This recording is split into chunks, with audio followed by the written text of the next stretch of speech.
People with high people-pleasing tendencies are significantly more likely to remain in an emotionally unhealthy relationship, even when they recognize all the red flags.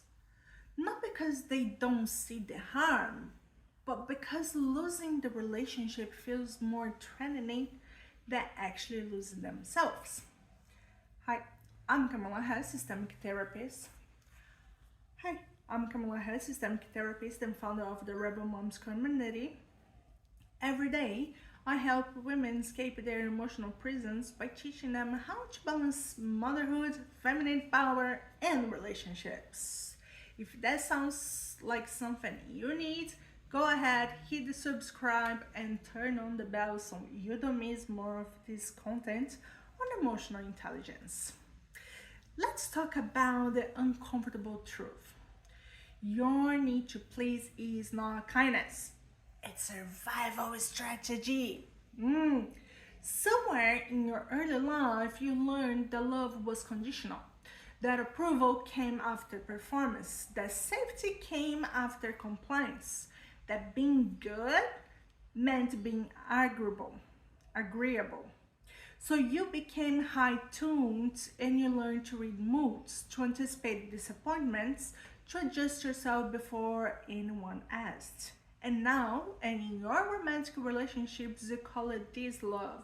You say, I just don't like conflict. I want him to be happy.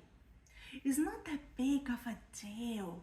But let's look closely of what actually really happening here.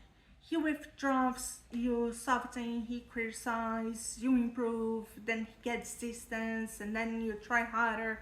When he crosses the boundary, you explain it away, not because you don't know better, but because your nervous system is wired to avoid rejection. And here's the systemic layer on this. People pleasing is rooted in attachment anxiety. If your early giver were not inconsistent, emotionally unpredictable, or easily disappointed, you adapt. You learned that staying connected requires self-erasure. So now, as an adult woman, your greatest fear is not conflict, it's actually abandonment. And that fear keeps you stuck. Every time you consider leaving, your body doesn't think, oh, this relationship is unhealthy. It actually thinks, if I lose him, I lose safety. Even if that safety is actually painful. So you will stay, you tolerate the behavior that actually hurts you. You minimize your needs, you over explain your emotions, you apologize for being affected, and slowly, without notice, you disappear. Here's the paradox though. The more you try to please, the less respect you receive. Not because you are not worth it, but because over accommodation signals that your boundaries are flexible. And dynamics always move towards imbalance when boundaries are unclear.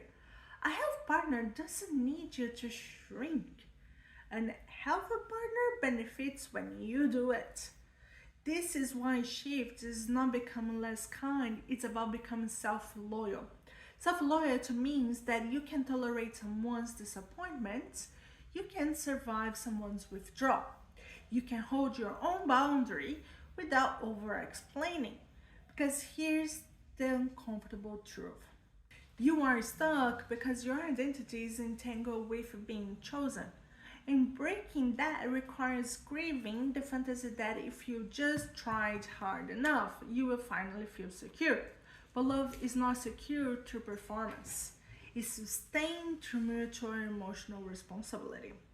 And the moment you stop over-functioning to maintain the connection, you see the relationship clearly. Because a man who only stays when you are convenient is not in love with you. He is in love with your compliance. So the question is no longer how can I make this work, but it's actually why I am betraying myself to keep it. That's where your power returns.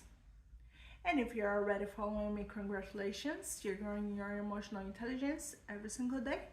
And if you're not, might never see me again, so you better follow now and make your emotional maturity a lifestyle. Comment below, emotional intelligence is my rebellion, and send this to the woman who keeps shrinking herself to be loved.